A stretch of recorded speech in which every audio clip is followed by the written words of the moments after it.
नमस्ते मित्रांनो. मागील भागात आपण पाहिले बायका परड्यात एकमेकीला सांगत होत्या, मतादिशी मरानच हाय, कुणाचं डोळं बघायचं आणि कुणाचं चुकवायचं, जायाचं गुमानं, टाकायचं दोघांना बी मत नि याचं, देवाचं बी नग आणि कुणाचंच नग मागं लागायला. आता पुढे आबाला वाड्यात चालल्यालं बोलणं ऐकवत नव्हतं. गाव सारं ढवळून निघालं. मतदान झालं. त्याच दिवशी निकाल. आप्पा वाड्यात, पांडू बंगल्यात. बाकीच्यांना दम निघत नव्हता आणि दम लागल्यागतही झाला होता. बाळ्या डवंग नि केरबा डोंब दोघं समोरासमोर होते. आप्पानं हांबऱ्याला आणि संजाला आपल्याजवळ बसवलं होतं. निकाल लागला. रकमाचा बाळ्या आणि नामा डवंगानं गुलाल उधळला. बाळ्या डवंग कधीच गेला. पांडूच्या कपाळावरच्या आठ्या नि नाकाचा शेंडा फुटायला लागला. गावाच्या आईला भंगी लावाय पाहिजे. एकाला सोसायटीतनं 10-10 वेळा पैसे दिलं. मला आगाऊ वाटतंय. लोक परडीवर हात मारून बदलतात म्हणजे काय? बाळू म्हणाला, तुझी परडी ठेव देवाऱ्यात. साऱ्यांनीच आम्हाला फशिवलंय. ही काय मतं म्हणायची होय?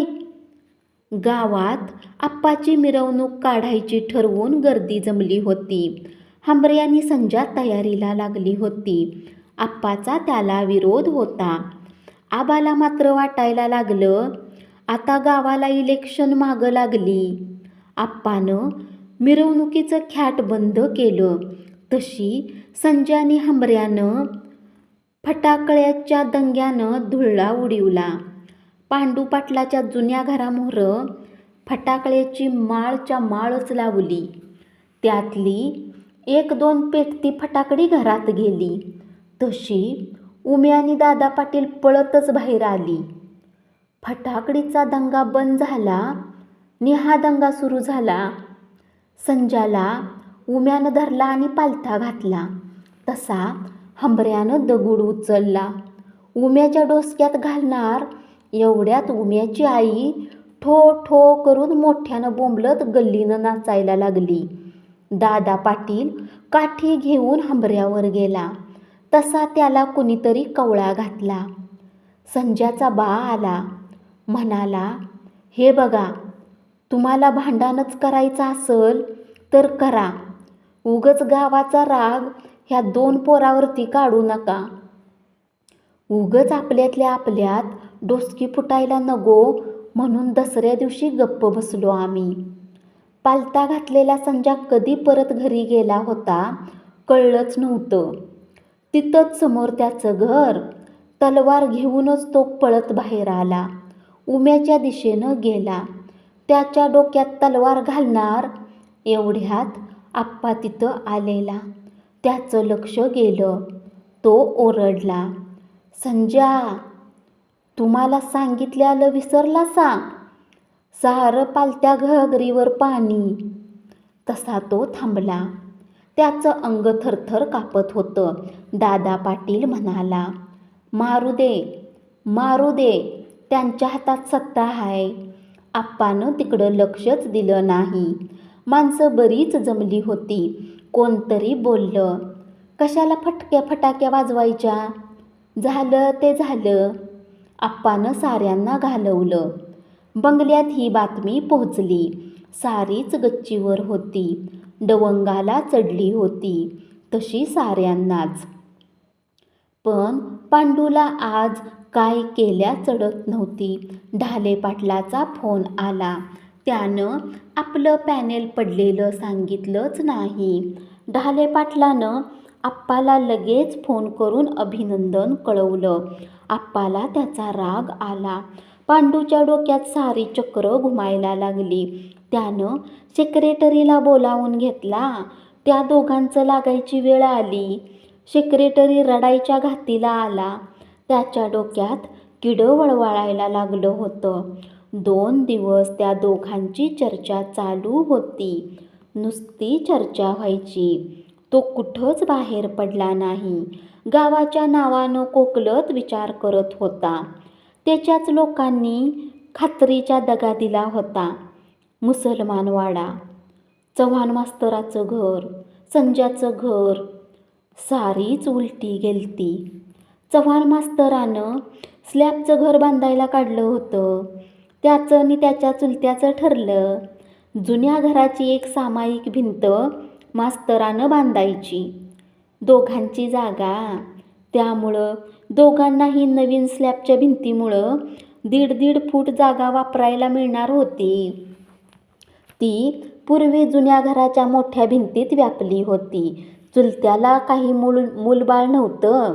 दोघांचं तोंडी ठरलं. सख्खा चुलता. वडिलांचं आणि त्याचं भांडण असलं तरी मास्तरानं त्याला, तू भिंतीचा खर्च घालू नको. उद्या झाली ताकद तर त्यावरच स्लॅब टाक, असं सांगितलं होतं. त्यांनी भिंत पाडली, पाया काढला, स्लॅबच्या कॉलमसाठी खड्डं मारलं. मातीचा ढीग घराएवढा पडला. कॉलम निम्म्यावालं आणि चुलत्यानं बांधकाम थांबिवलं. मास्तर चुलत्याला विचारायला लागला, आधीच सांगायचं नाहीस? हे असं बरोबर नाही हां. माझ्यावर कुठं ध्यानात आहे? उद्या पावसाळभर माझं घर तुंबल, तुझं सिमेंटाचं घर. नको बाबा. आगा, मी पोकूर घालून पाणी बाहेर काढून देतो म्हणालोय तुला. मग? नको, ते व्हायचं नाही सरळ. उगच माझी भिंत बांधून दे. पाडलीस तशी. मास्तराला काहीच कळना. मधीच ह्याला काय झालंय? समोरच्या घरातच त्याचा परपंचा सोप्याला पडला होता. मास्तराचा वडील नि लक्ष्मण हा भाऊ बसले होते. मास्तर गप्प आला आणि डोसक्यालाच हात लावून बसला. काल संध्याकाळी पांडू पाटील नि बाळ्या डवंगाच्या घरी होती. चहा पिऊन गेलीत. मास्तराचा भाऊ लक्ष्मण त्याला म्हणाला, मास्तराच्या डोक्यात काय झालं? काय आलं? तो तसाच उठला. पांडू पाटलाच्या बंगल्यावर गाठला. मास्तरला बघून पांडूनच विषय काढला. स्लॅब टाकतोयस खरं? तुझ्या चुलत्यानं नि तुझं ठरलं नव्हतं? ठरलं होतं दोघांचं. आता कालच त्यांनी मला घराकडं बोलिवला होता. तुझ्या भावानं तुला सांगितलं असल. त्यो तुझ्या बांधकामावर होता. चुलत्याचं मत काही नाही, पण चुलती म्हणतीया पावसाळ्यात माझं घर पाण्यानं तुंबायचं. त्याचा बंदोबस्त मी करणार म्हणून सांगितलंय. मी तेच त्यांना म्हणालो, पण ती काय बाई ऐकायलाच तयार नाही. उद्या सारं बांधकाम पाडायला लावील ती बाई. तेव्हा आताच त्याचा कंडका पाडून टाक. आता कशाचा कंडका पाडताय? कॉलम निम्म्यावर आलतं, ते पाडायचं. त्यांची भिंत बांधून द्यायची म्हणजे डबल तापच म्हणायचा. मग काय करतोस? तुझं चुकलंच जरा. 4 चौघांनी बोलवायचं आणि असल्या गोष्टी ठरवायच्या. मास्तराला कशाचाच अंदाज लागना. बघा सांगून, तुमचं ऐकल त्यो. मी सांगून दमलो काल तासभर.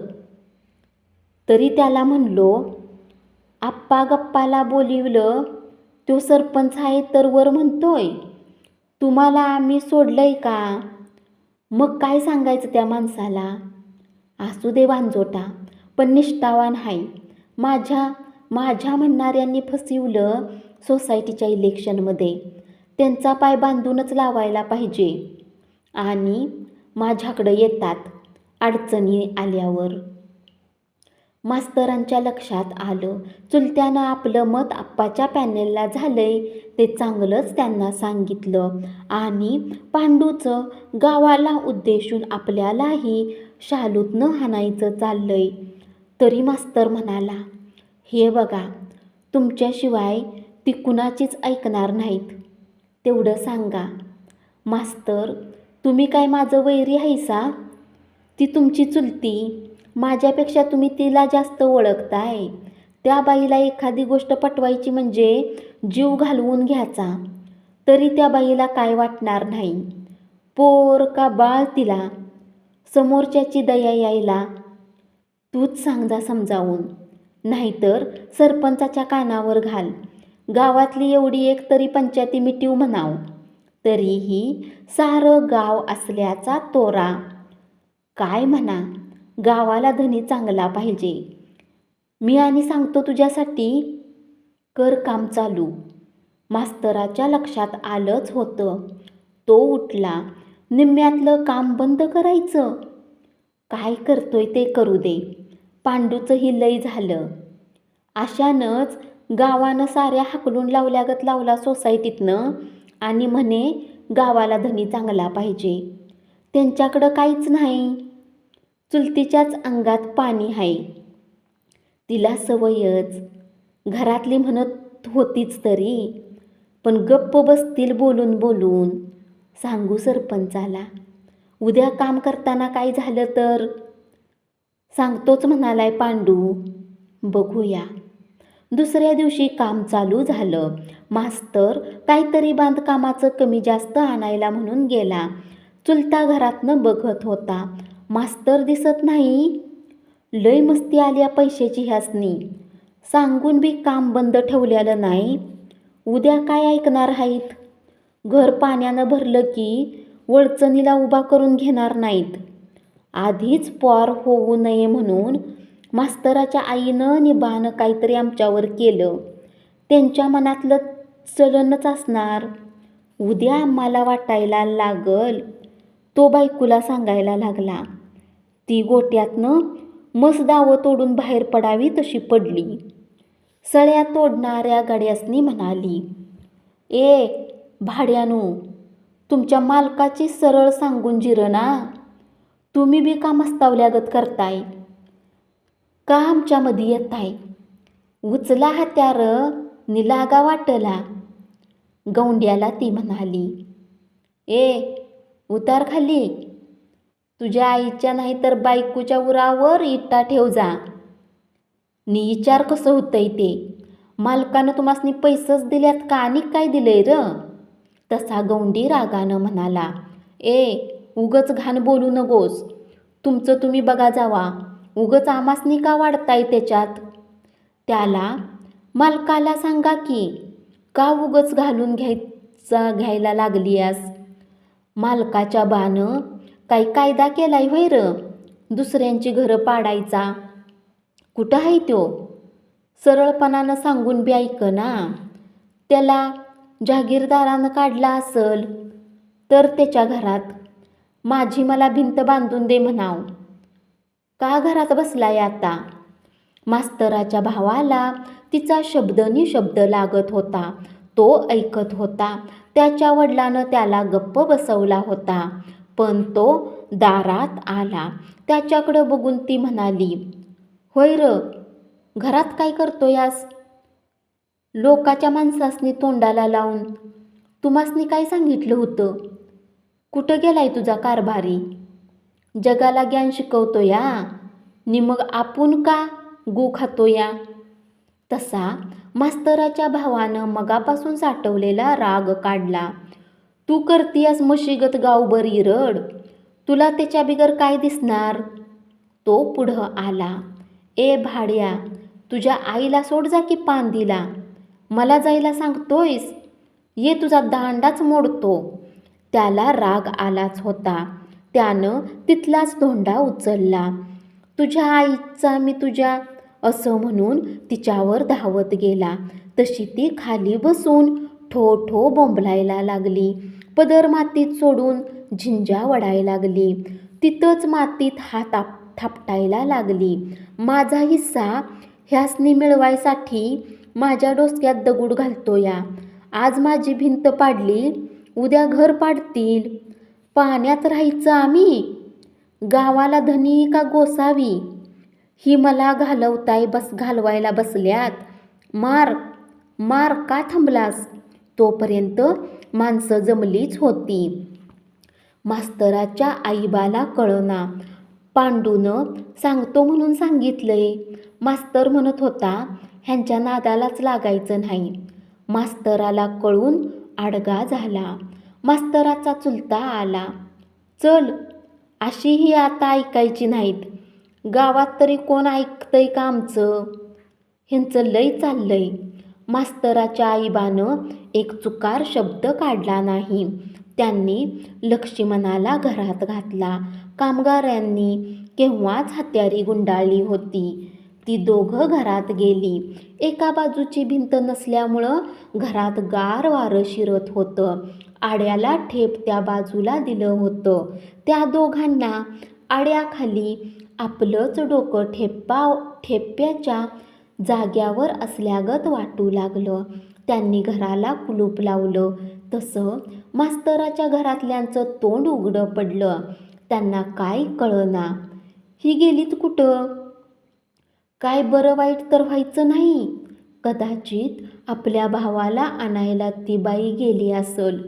उठलं सुटलं ती हागलं मुतलं भावाला सांगायला जाते. ती माणसंही लगेच येतात. भिंतीचं मास्तरानं सांगितलं होतं त्यांना विचारा म्हणून. बाई विचारलं म्हणाली. मग त्यांना काहीच कळना. सांज पडली. कुलूप बंदच. कामही. मास्तर आला. त्याला समजलं तो लक्ष्मणावर आग वकल्यागत वकला. तिला काढल्या जागीरदारानं. तिचं काय बी बोलून घ्यायला आधीच गुतायचं नाही, मग कशाला कुताय लागली या? त्यासनी कुणाचा तरी शिकवा हाय. महिन्यानं त्यांच्या डोसक्यात कुठनं पाणी शिरलं? लक्ष्मण बोलायला लागला. अरे पण आपल्याला घात हाय. घात हाय म्हणून काय बी चालू द्यायचं वय? तू ऐकाय पाहिजे होतंस. मी उचलला तरी नुसता दगूड तू टकुऱ्यात घातला असतास. घाला, काशीतच घाला. ती कुठं गेल्यात? घरातली कोण बोलायच्या आत तो थेट पांडूकडं गेला. चेअरमन, काय ठरलं होतं? सांगतो म्हणा नसाना त्यांना. तुझ्या भावाला अक्कल नाही. त्या बाई माणसाच्या अंगावर धावून जायचं. बघा आता, ती गेल्यात पोलीस स्टेशनला. केवढ्याला पडलं? मी आत्ताच आलोय. ते आता तिच्या तोंडावर सांग पोलीस स्टेशनात. मला आत्ताच फोन आला होता. तूही त्यात होतास असं बाईनं सांगितलंय तिथं. मास्तराला पायाखालची माती सरकाय लागल्यागत झालं. तो घरातल्यांना मनातल्या मनात शिव्या घालायला लागला. फुटभर जागात सोडली असती तर पिडाच नव्हती. पण ठरलं सरळ. आपण काय त्यांच्यावर बळजबरी केली? आता मात्र ती तेच सांगणार, त्यांचंच खरं धरणार. आणि ठरल्याला आमच्याकडं काय लिखावट नाहीच. घरातल्या घरात काय करायचं म्हणालो तरी वडिलांचं ऐकायला पाहिजे होतं. ते म्हणत होतं त्या माणसावर विश्वास ठेवू नको. पांडू सांगायला लागला. पोलीस खातं तरी एकाचं राहिलंय. मी सांगून बघतो. त्यासनी नोकरीवाला म्हटलं की बकरच घावल्यागत वाटतंय. त्यात तुझा सुट्टीचा रविवार. मग काय पुरावाच? आणि अशा वेळा वळकी पाळखीनं ती दादच देत नाहीत. उगच माझं संबंध आहेत ते बी तुझ्या गावाला बघवत नाहीत. मी सांगतो, पण तुझी चुलती तिथं काय वकली या तेच कळायला पाहिजे. दुसरं काय होतंय? कारण नसताना पैसे जाणार. उगच हातापाया पडायला लागतंय कुणाच्याही. पायलीला 5 शेर भाव खात्यात. तू जा, ती घरात आल्यात का बघ. आतापर्यंत ती आली नव्हती, पण आता काय विचारायचं? भिंत बांधून देतो कॉलम काढून.